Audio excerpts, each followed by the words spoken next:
What's up? My name's Ethan. I'm Ben. I'm Kabir. And welcome to My Matters. Today is our 11th episode, and I just came back from a trip. I was in Korea and Japan, but we're back ready to go, all three of us.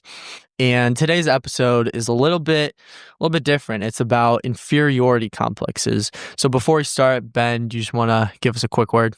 Yeah, before every episode, we just try and talk about our mission, and that's really to make your struggles and your pain feel recognized. We want you to know that you're not alone and that a lot of people have these struggles, and in many cases we have these struggles as well. So we're trying to highlight your experiences and your struggles through ours, as well as in the future, hopefully, different struggles throughout the community. So it's all based on, as the common phrase, breaking the stigma around mental health in the community and making you feel heard. Yep, and everyone has a story. So if this episode, off the bat, you're like, maybe I don't really experience some of this, maybe you do. Everyone has their own story, and no matter who you are, we just want to bring light to mental health as a whole.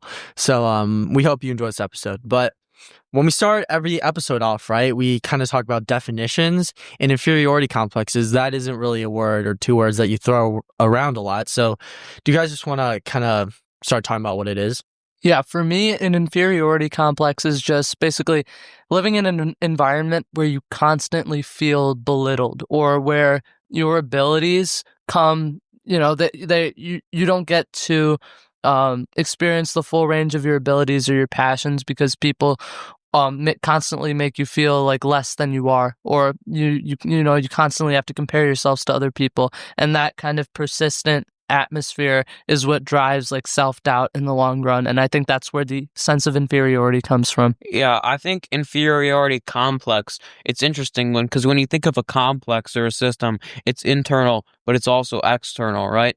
And I think a lot of the definitions, when you look online, and the definition I was going to say, and I was wrong for this because I was going to say this, is it's just people internally feeling like they're less than or they're not capable of. But really, it is a complex. It's a mix of external factors that can act 100% in a causal way, but also as a catalyst to pre-existing internal, self-doubt. So I think it is a complex, and I think you're right, actually. So I agree with it. I'm just saying I agree with his definition. Yeah. So I agree 100% with Kabir's definition. I don't really think I have much more to add. But this episode's a little special too because we each have our own spin-off, okay? So inferiority complexes, that's pretty broad, right? You can have one on a lot of things, but we each have our own things that we kind of struggle with. So and all our stories that we're highlighting, right, are something that you may or may not relate to. So I think maybe we'll do it in a structure where we're each kind of highlighting our own experiences and discussing. So if you don't relate to one of ours, don't worry. We don't take it as offense. Just skip around and what you relate to.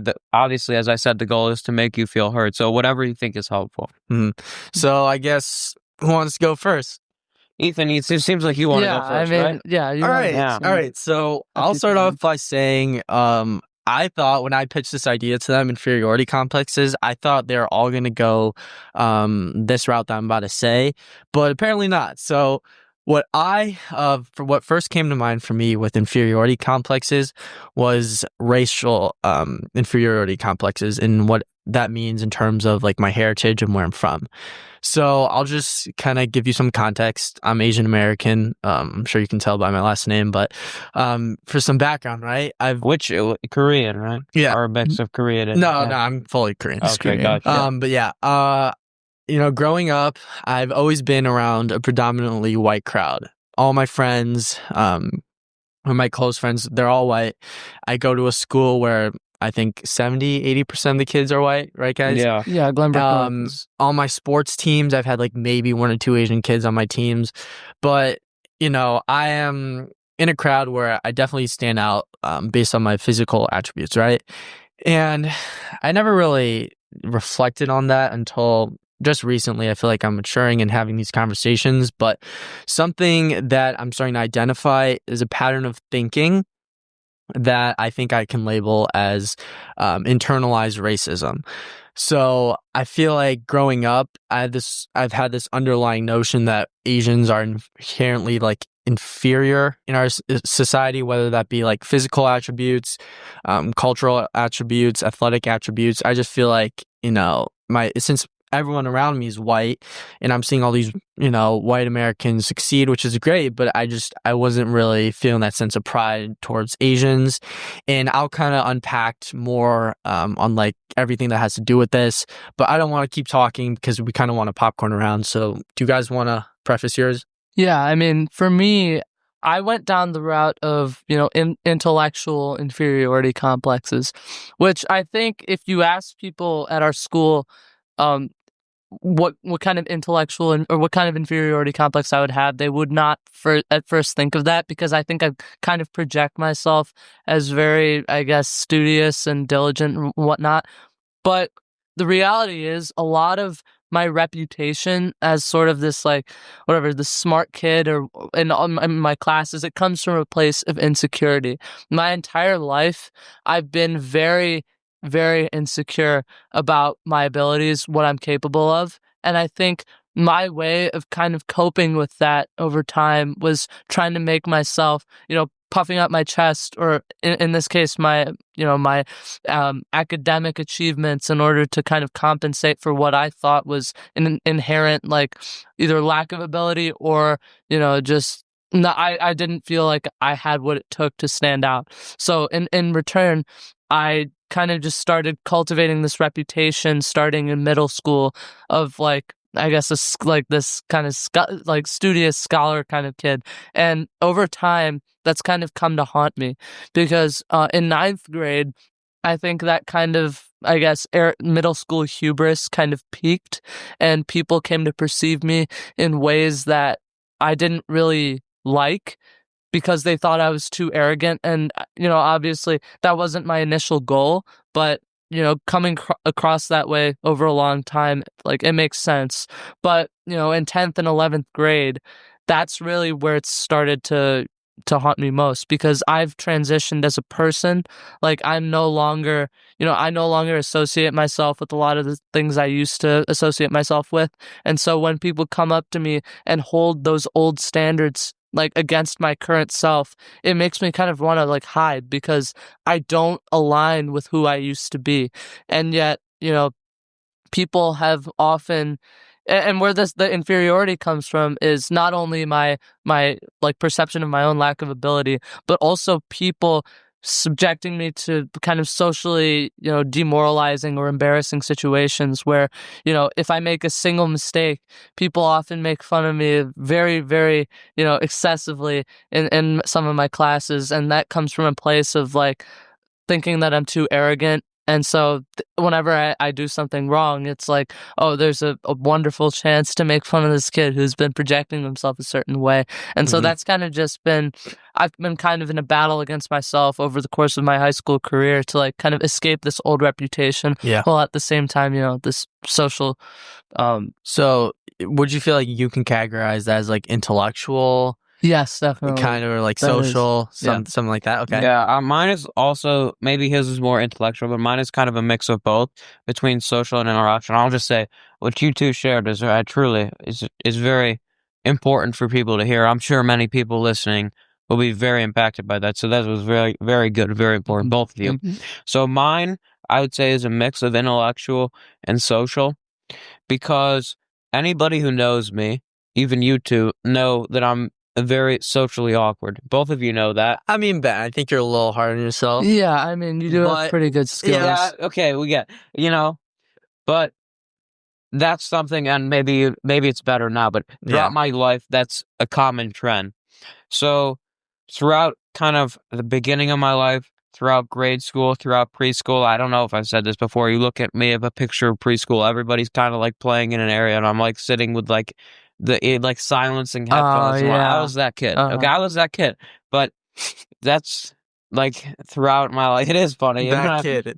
Yeah. I mean, yeah, keep going. Oh, you know what I mean. But that's kind of been how I was throughout my entire life. And in that way, and kind of the community that we're in, I've been ostracized in a way and viewed as somebody who is socially awkward. So I have I would say an inferiority complex in that respect, but I can accept it because I know, who I am. I'm not like the most outgoing you know, socially literate Outgoing, yeah. person. Yeah. Mhm. But because when I felt inferior to social things, that kind of drove me to pursue more um intellectual things or more like hobby-based things that maybe the majority of people wouldn't. I think you all know what I mean. But now when I've kind of transitioned into identifying with that, and when little things go wrong, I feel very inferior, and um I feel like other people, have it easier in a way, or it comes more naturally, and maybe that's Yeah. true, maybe it's Mhm. not true, Yeah. but it's kind of created this unhealthy thing where the inferiority complex has caused, I view, successes in my life because it's drove me to pursue more academic things more, right? And that's created some success in my life. So now I feel like when I try and go back and try and improve, I'm giving up this inferiority complex that has driven me to great things. So it's a conundrum to deal with, and it's a complex like within a complex, right? Yeah. And I'm trying Right. to balance it out, and it's very, very difficult. That's something I'm working on now. Maybe some of you are trying to work on that. Both of you said, or maybe just Kabir said, the past self and the current self, and trying to balance that and people's perspective. So it's very difficult, and I'm sure many of you listening are experiencing that as well. So I guess for you, Liz, we don't have that big of a sample size, but I guess it's normal because 2 out of 3 of us are dealing with it. Mhm. Right.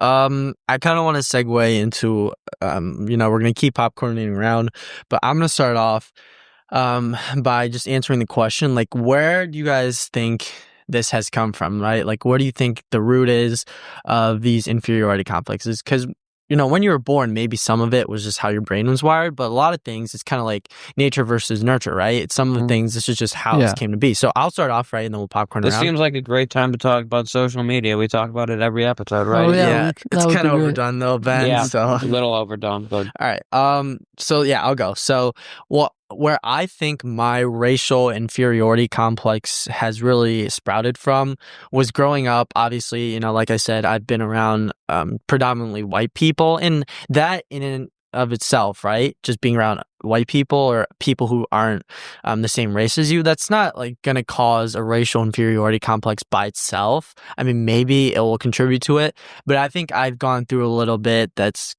worse than that. I feel like there's been a lot of insults towards myself and other Asians. I feel like, especially in elementary school and middle school, and I feel like I've kind of grown my circle and just like my peers, not even just my friends, just like really anyone. I feel like they've grown out of that, but I feel like in elementary school and middle school, I just so many insults, right, about me being Asian. You know how everyone has their own like something to make fun of. Like I don't know what it is, Yeah. but their like own vulnerability. yeah, Right. but for me, like mine was just more obvious because at a table of all these kids eating lunch, I'm like one of the only Asian kids. So that just sticks out more. And that was just something people would use when they would crack jokes. And that's probably a root. I feel like in our little North Shore Chicago bubble, right?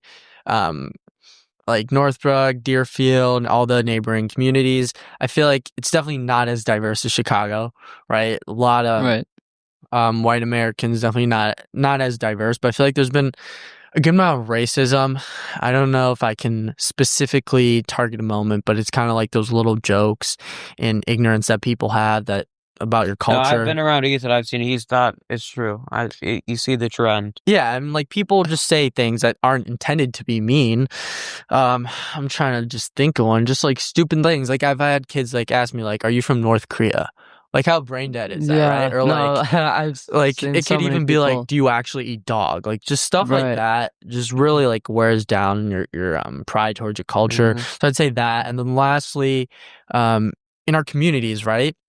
If you look at the kids who are just doing the best in terms of athletics and like this is kind of cringy, but like you'd be like, oh, the prom king or prom queen, right? Like the people in high school who are kind of like at the top or whatever, right? I feel like they're usually like white Right, like the people. American Yeah, like the stereotypes. American stereotypes, right? And I guess you could see a bunch of like Asians excelling on like the math team. And that's not even, I'm not trying to be racist here, right? I'm like Asian myself, but I feel like you only really see it in the academic sphere. And that's kind of just. That's true. And I think that's not even like a stereotype because it's so logical why it happens. They're ostracized in a social aspect like Yeah. gays, or they pursue an academic aspect. That's so Right. logical. And just Or the way like, they're raised, yeah, academics. like the immigrant Yeah. mindset, right? Yeah. So that's kind of where mine's come from. How about Kabir? We go to you. Where's your inferiority complexes come from? I think for me, it really started out kind of comparing myself with people in my own family, right?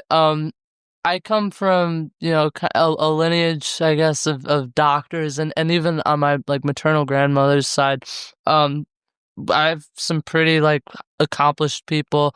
My great grandfather was in India. He like established several like colleges. He was like a industrialist or whatever. So I noticed this and I was like, wow, I'm really not special at all. So I think from that, that place of kind of putting myself down, I created this need to be recognized. And for me, that was through, I guess, my academics achievements. And so I tried as hard as possible to kind of portray myself in a way I tried to achieve, but I also realized that it was a game of perception too. So I tried to like, I guess manipulate my reputation to be like seen that way. And it was highly arrogant looking back on it in like middle school and, early high school. But the reality is that's just something like a little kid like myself found, comforting. I found solace in the idea that I could be recognized for my achievements in the same way some of my family members had. And, it seems like very superficial at first, but I think if we're looking at the deepest roots of where that, that anxiety or that insecurity came from over my own achievements, it was really just, comparing myself to family members. Okay. Yeah. Ben? Yeah, for me, I can highlight, many moments and occurrences over my life where I felt very ostracized. But I think it's like the little things. When I said, because people always view me, right, as kind of an outcast, right? It's true. I think you're too hard on yourself, Ben, but. I mean, like, even before you knew me. But, okay. Yeah. I think, when I would say like things that I guess could be classified as more normal, people would treat it like it was weird. So like I would talk about, this is before maybe you knew, but I would talk about like sports and people would treat it like, why is he talking? That's like so weird, right? So I always felt like I couldn't be part of that group. And that's things that have happened a lot over my life and very early on into my life, and it's kind of started this cycle of of leaning away from normalcy in my social life to pursue fully academic and intellectual things. I like that idea of like wondering what groups you can't, so quote unquote, can be a part of, right? Yeah. Like, we're all in a certain way limited by our like, our social stance, right? Like the way we're portrayed in like even in a school setting, we're stereotyped in certain ways. Like I think Ben and I would probably fit the nerd archetype more than Ethan would, right? And so that kind of limits us in certain ways, as far as like what's considered normal for us. Like doing sports like Ethan does would be considered really, really strange, I think, for me. I don't know about Ben, but people generally would think that that's the last thing I'd be associated with. So, a lot of, the inferiority complexes that develop stem from, the way you're typecast, throughout not only high school, but just throughout your life in general. Like they kind of limit your experiences. And so when you're thinking about how you develop as a person, I think it comes down to, a lot of the opportunities you have. Like how are the opportunities shaping the way that you perceive yourself in a social environment, right? Yeah. I think everything you guys said I agree with. But I just want to, we kind of I feel like sometimes we can be a little bit too general. So I just want to ask you guys, like, specifically, and I'll answer too, like, what are the effects of your inferiority complexes on your day-to-day life? Like, give me some specific stuff if you can. I mean, for me, in the classroom, it manifests kind of as like a hyperfixation on being right. Mm-hmm. So, if there's even one question I can't answer, like I get really worried that people are just going to start bullying me for that. Because it's happened. I mean, it's happened a lot. People hyperfixate on my answers, and if I say one thing that's wrong, they'll be like, Kabir, stuff you're like supposed that. to know that. Yes, exactly. That kind of stuff. And it just drives me crazy because, I'm being held back by this reputation I kind of stuck to in ninth grade. And I don't really want to be part of that anymore. But still, I'm expected to like kind of keep that reputation going, or else I'm perceived as like falling off or whatever. And I think that's just a really toxic thing to have to go through. But on a day-to-day basis, right? Like I just get extremely nervous. Like in Chinese, if I don't know one of these words in this like little packet, like I get like kind of teased about it, and it's just like one instance isn't too bad, but like over time, and that just like caused you to be like kind of reserved. yeah, like I've stopped participating in a lot of my classes just because I hate the way that people critique every single word I say. Yeah. And part of the inferiority complex is like I see how other people are treated, and I'm like, why aren't they getting hyper critiqued over this stuff?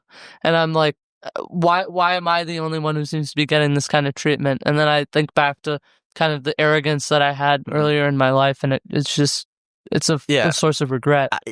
I find this really funny, Kabir, because it's like you're so smart that you have an inferiority complex. Like it's counterintuitive. It's like you're not smart, so you have one. You're like too smart. Yeah, I don't know. It's just a very interesting spin-off. I like that. I think it's funny. We're all like, it's kind of interesting when we all say like why we feel inferior. We're all like, no, that's not. We don't view it that way. So it kind of shows how like superficial. And like, that's a great point. And manufactured it is. Yeah, that's a good point. Yeah. I'm actually going to get to that later. That's great. But can I say how it affects? Like specific stuff. So I'll give you an example. So a lot of the times, like I'll have some friends who are sitting at lunch, and I'll have like sometimes there'll be like bigger groups and things. Okay, or like things that are happening outside. I think a better example is outside of school. We talk about a lot of in school. Yeah. So I'll have friends that are doing things outside of school. And I'll give you an example. Maybe that day, and this has happened, maybe that day I got a 95 plus on a math test, okay? Mm-hmm. And I have, friends that are meeting after school. And I think maybe I want to go. But then I think, it's like this balancing act, right? I think that well, if I go, then I'm like leaving my studious nature, and I'm like delving into all these things, and I'm gonna lose, and it's gonna keep on going down and down, and all these things that I've sacrificed to build up this academic achievement is gonna go away if I embrace this other aspect. And maybe that's true. Maybe I have never really tried. It's very much to my own fault, but that's very difficult to deal with on a day-to-day basis because you get academic gratification or dissatisfaction every single day. Mm-hmm. And when you pair that with trying to change your social standing, it's very difficult, and that happens on a day-to-day basis because social things, and that happens every day. Yeah. Right. No, I think that's valid. Specifically for me, a specific instance of how it affects me in day-to-day life. You know how I mentioned internalized racism? Yeah. So a lot of times, like, I make a narrative or I make a false reality in my head that's not actually out there. So an example of that is like I'll walk into a room where I don't really know anyone, or I'm just doing something new, and I think people are just looking at me being Asian. That like, oh, they're just gonna see, oh, he's Asian, and they're going to focus on that instead of all these other good attributes that I have. And I think that's the way I've been conditioned. Like, I kind of have to like put myself in a little shell, like shield myself from insults. Like, kind of expected, like, yeah, they're probably going to make a few jokes, like, yeah, he's Asian. And that's something I feel like I always have to think about before I can show my other attributes, right? So that's kind of how it affects me in day-to-day life. It's like a lack of confidence because I have like the internalized racist thoughts, right? That I would say aren't usually out there. So yeah. The feeling as if you're primarily defined by your race, even if other people, see other attributes about you first. Mm-hmm. I remember when I first kind of talked to you, it's very strange. I mean, we were talking about this earlier, like, we keep saying, "Oh, I didn't perceive you the way you're describing yourself," right?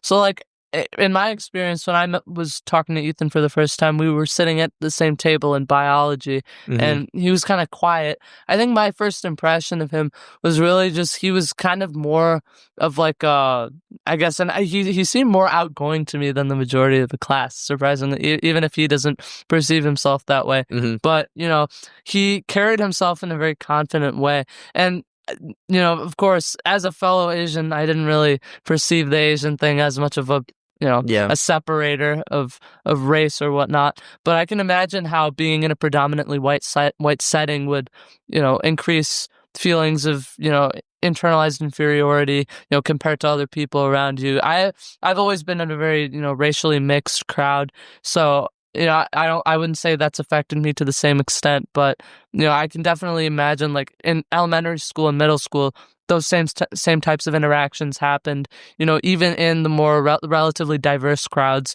I still kind of got the same kinds of comments as well. So Did you have anything? I no, started. go Okay, ahead. I have a question for you two because I can't really speak on that.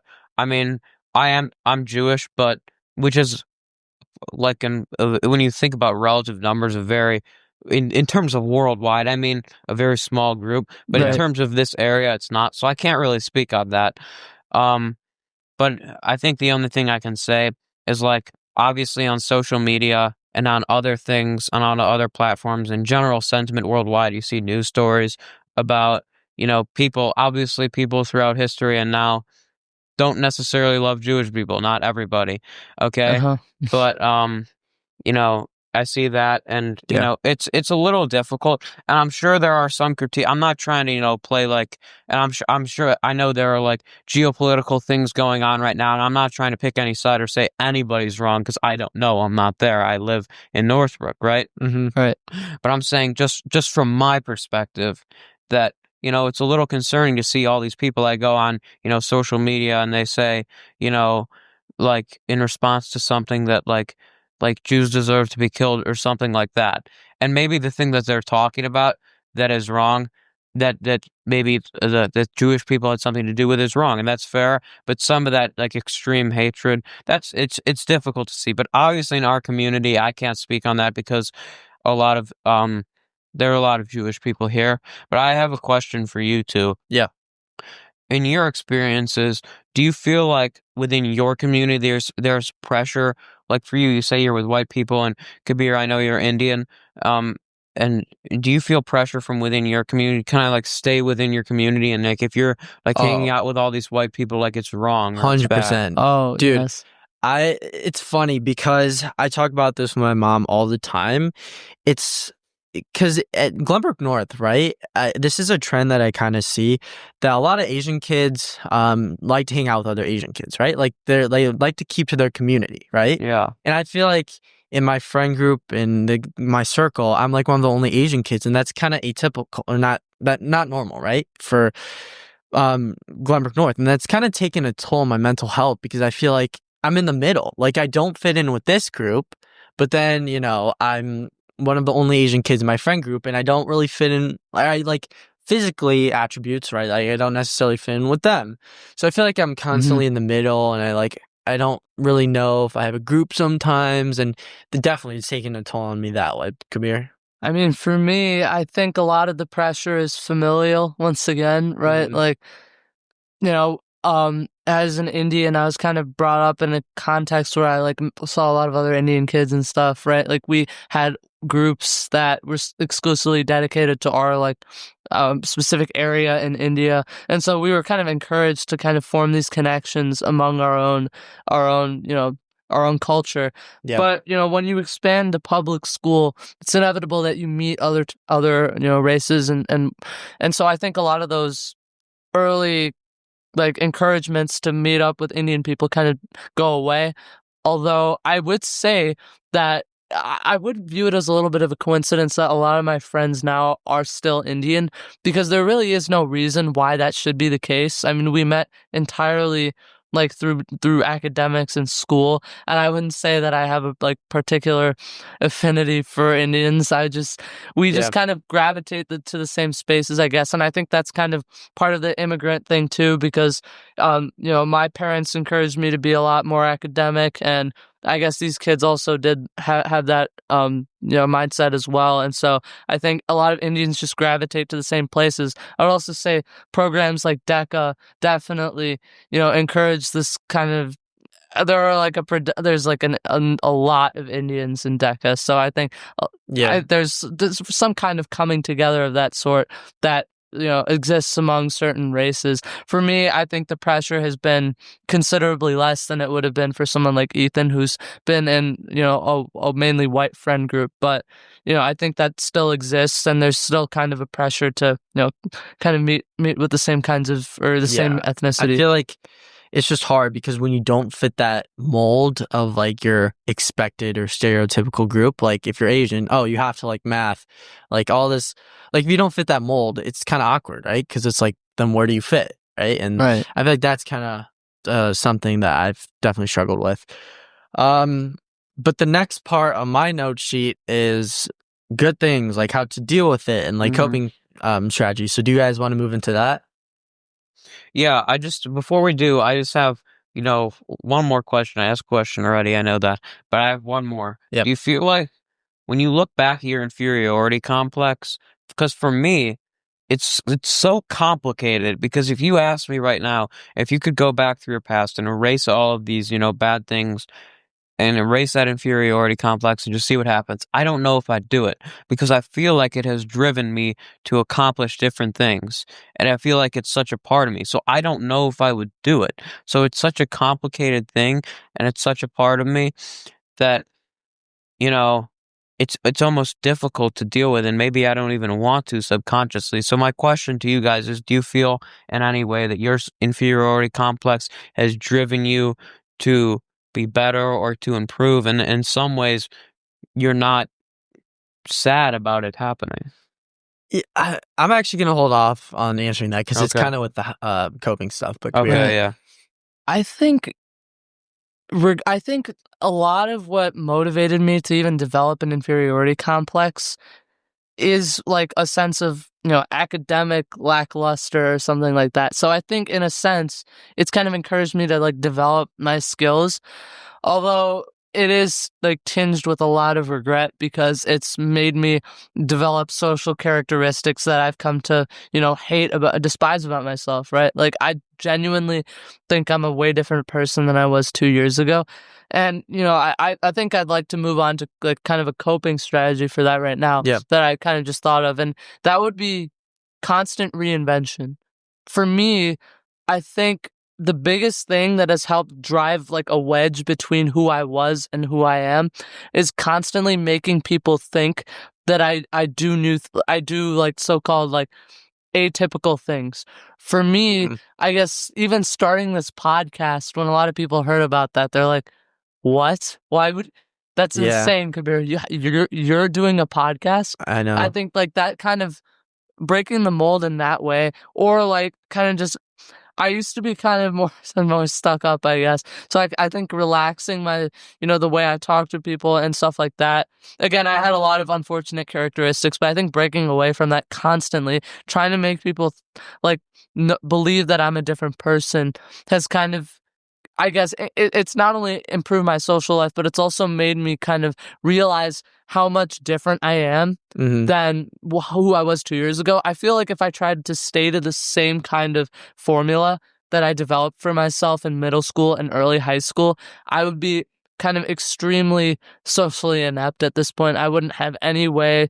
I'd be very poor at communication, and I also just would stick to the same kind of arrogance. So I think, that constant reinvention, doing the atypical things, for me, that's what's taken me out of that kind of cycle of arrogance and kind of made me realize how much different, how much I've Yeah, so like grown. reinventing yourself, trying to update your thoughts and your beliefs about yourself. I think that's amazing because I think if you get so stuck up in these complexes and self-images, then it's harmful because as humans, right, we grow, we expand, we evolve.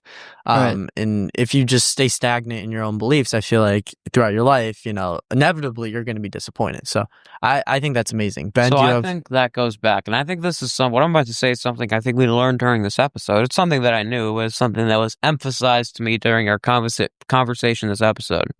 When each of us, all three of us, said things that we perceived as negative about ourselves and what we felt inferior about, we all said, no, that's crazy. You're not that, right? Yeah. So having these constant conversations and honest conversations with friends, and I don't mean for like random people because there are a lot of people out there who are not good people.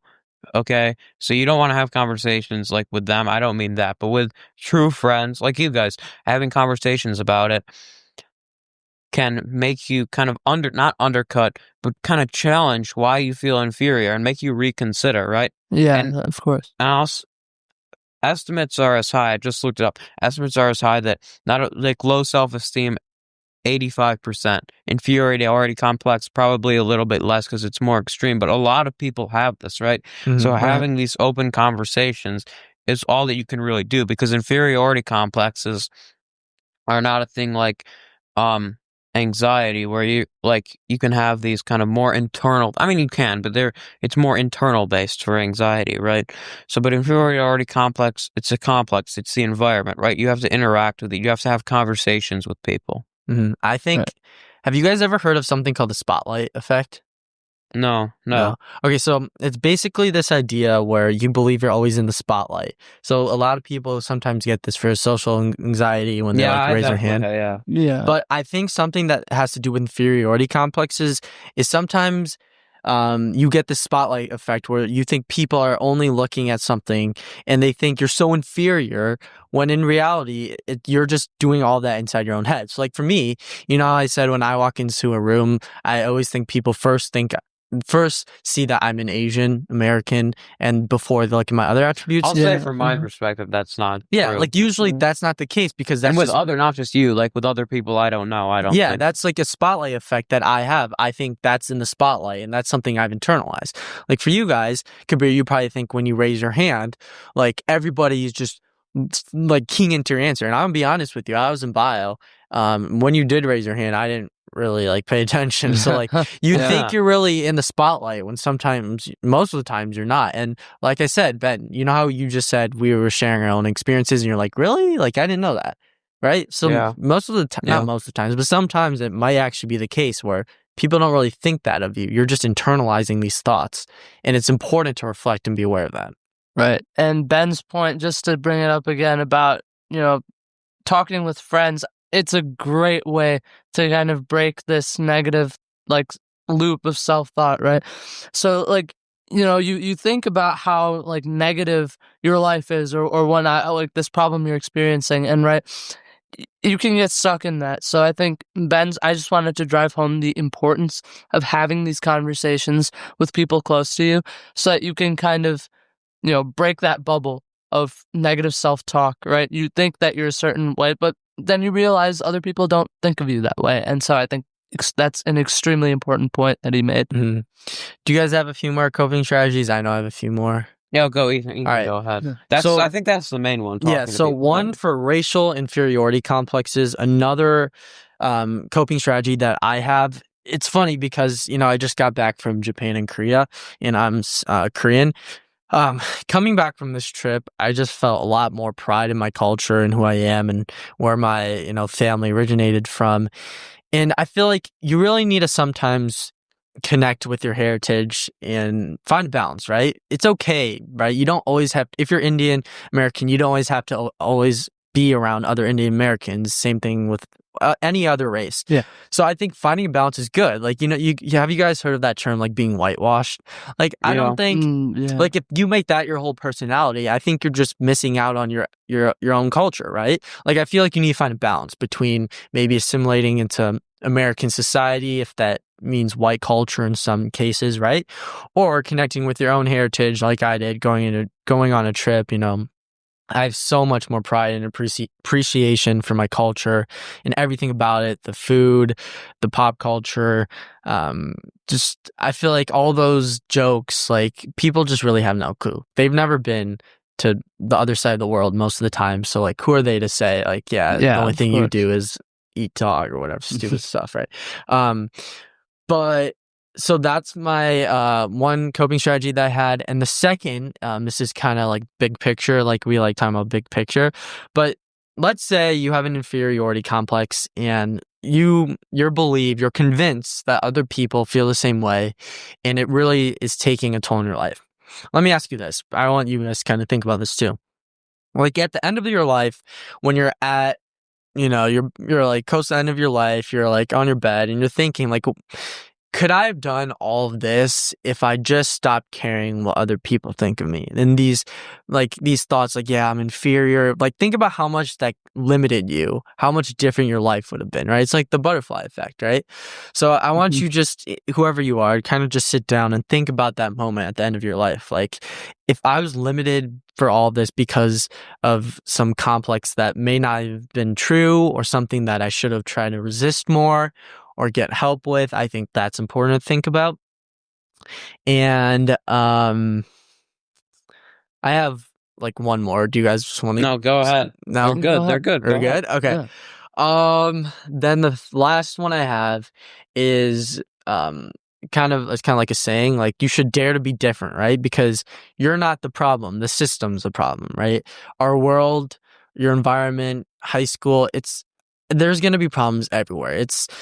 It's no matter whether it's racial or intellectual or social, you're going to find problems. So just keep that in mind, right? The system is a problem, not you. You are your own person and you have your strengths and weaknesses, and don't let the system affect that. And then one more. Sorry, I know I said that was the last one. No. Right? If you're not Caucasian and you come from a different racial background, I feel like I'm maturing and I'm starting to wear my heritage like a cape, right? Something I'm proud of, because let's say you're not really represented in certain groups, like it's more predominantly white Americans. I like kind of being that unique one, like unique person who is different. I used to hate it. I used to hate being around just white people, but I feel like now growing up, being Asian American, it's something like I take pride in. Like, I get the chance now. I walk into this room with a bunch of people who are not Asian American, and I can represent my culture. It's like you have your country on your back, right? It's really good. It's corny, but it's like you're representing your people, and every day you can wake up and go talk to these other people and share about your culture and wear it like a cape. Be proud of it and like represent it in the best light possible. So like kind of reshifting your mindset when you walk into this room. Like, no, they're just gonna think, oh, they're gonna key into my ethnicity. No, you get to go in there, you get to set the tone, you get to represent your culture in the best light possible and wear it like a cape. So that's my last coping tip. Right. Yeah. Yeah, I think that's a good conversation about inferiority complexes, right, guys? Yeah. Honestly, yeah. So we have a couple announcements, right? Mm-hmm. We updated our website to have new links, mailing lists, different features, so it's more accessible, right? We have Instagram. The New York Times submissions on there too. Yes, New York Times award winning now. Kabir. Oh yeah, come on. Mm-hmm. Let's announce that. So we won. There were 1,650. Over 1,650. Over 1,650 submissions for the New York Times. And we placed in the top, we don't know the exact ranking, but we placed in the top 20, top 1% for that. So that's something we're really proud of.